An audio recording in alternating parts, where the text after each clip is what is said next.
Gimana sih sebenarnya performa OCBC NSP di tahun 2025? Dan yang lebih penting lagi, petunjuk apa yang bisa kita dapat dari rapor keuangan mereka buat ancang-ancang di tahun depan? Ayo kita selami lebih dalam.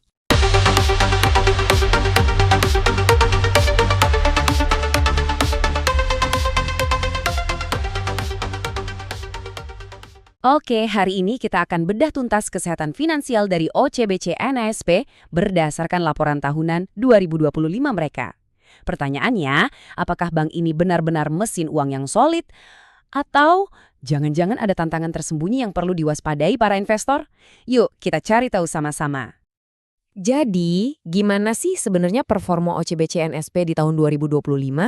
Dan yang lebih penting lagi, petunjuk apa yang bisa kita dapat dari rapor keuangan mereka buat ancang-ancang di tahun depan? Ayo kita selami lebih dalam. Biar pembahasannya runut, kita akan mulai dari kinerja utamanya dulu. Habis itu, kita bongkar mesin labanya, kita cek seberapa kuat neracanya, kita lihat rasio-rasio penting buat investor, dan terakhir kita tutup dengan prospek ke depan. Oke, pertama-tama pertanyaan yang paling penting buat semua investor. Bank ini makin untung nggak sih? Jawabannya singkat, iya. Laba bersih OCBC NSP yang jadi hak induk perusahaan itu tumbuh 3,9% di tahun 2025 dan angkanya tembus lebih dari 5 triliun rupiah. Tapi angka laba naik itu kan cuma judul besarnya aja. Cerita lengkapnya gimana? Duitnya datang dari mana? Nah, sekarang waktunya kita bedah laporan laba ruginya. Dan disinilah kita langsung nemuin sesuatu yang menarik. Ternyata mesin utama bank ini, yaitu pendapatan bunga bersihnya, justru sedikit turun loh. Dari 10,08 triliun rupiah di 2024 jadi 9,87 triliun rupiah di 2025. Ini adalah contoh klasik dari apa yang disebut tekanan margin. Gampangnya gini deh, pendapatan bunga yang mereka terima itu stagnan, hampir nggak gerak. Tapi di sisi lain, beban bunga atau biaya yang harus mereka bayar ke nasabah penyimpan dana malah naik 3,3%. Hasilnya, ya jelas, margin keuntungan dari bisnis inti mereka jadi makin tipis. Nah, ini kan jadi pertanyaan besar ya. Kalau mesin utamanya aja melambat, kok bisa laba bersihnya tetap naik? Gimana ceritanya? Well, disinilah kisahnya jadi makin seru. Ternyata ada pahlawan tak terduga yang muncul dari operasional treasury atau perbendaharaan bank. Ini jadi semacam mesin pendorong kedua, yang kekuatannya luar biasa.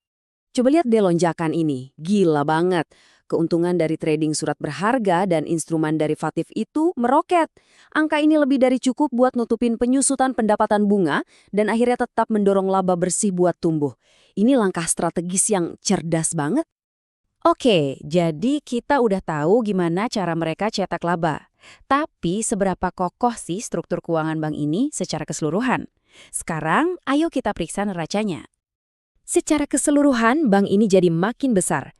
Total asetnya meningkat 9,6% jadi 308 triliun rupiah. Artinya, fondasi bisnisnya kelihatan makin besar dan makin kuat. Nah, kalau kita gali lebih dalam, khususnya di sisi liabilitas, kita nemu satu tren yang positif banget, adanya lonjakan dana murah. Terutama dari rekening giro, yang sekarang porsinya paling gede. Rekening giro yang kita tahu adalah sumber pendanaan super murah buat bank, itu melonjaknya luar biasa sampai 43,5% dari tahun sebelumnya. Ini ibaratnya kayak dapat bahan bakar kualitas premium, tapi dengan harga diskon besar-besaran. Tapi, disinilah letak tantangannya. Jadi, bank ini kebanjiran dana murah. Tapi di sisi lain, penyaluran kreditnya, yang notabene cara utama bank buat muterin duit itu, tumbuhnya lambat banget, cuma 1,7%. Jadi ada semacam ketidakcocokan antara derasnya dana yang masuk sama pelannya dana yang keluar sebagai pinjaman. Oke, dari semua angka yang tadi kita lihat, artinya apa buat kita sebagai calon investor? Yuk, kita coba terjemahkan ke dalam metrik-metrik yang lebih praktis. Yang pertama, kita lihat laba per saham atau EPS. Sederhananya, ini adalah jatah untung yang didapat untuk setiap lembar saham yang kita miliki. Untuk tahun 2025, EPS dari NSP ini ada di angka Rp220,41. Angka ini naik dari tahun sebelumnya yang sekitar 212,1. Ya wajar karena ini kan cerminan langsung dari pertumbuhan laba bersih yang kita bahas di awal tadi. Selanjutnya, kita intip tingkat resikonya pakai rasio utang terhadap ekuitas atau DER. Rasio ini ngasih tahu kita seberapa besar sih bank ini bergantung sama utang ketimbang modal sendiri buat ngejalanin bisnisnya. Dengan total liabilitas 264 triliun dan ekuitas 43,9 triliun, DER NISP ada di kisaran 6,03. Angka ini sebenarnya cukup wajar buat industri perbankan yang bisnisnya memang secara alami pakai dana nasabah buat mendanai operasinya. Oh iya, selain itu, valuasi bank juga sering diukur pakai kali price to book value atau PBV. Posisi NISP di rentang yang wajar buat rasio ini nunjukin kalau valuasinya dianggap cukup masuk akal oleh pasar.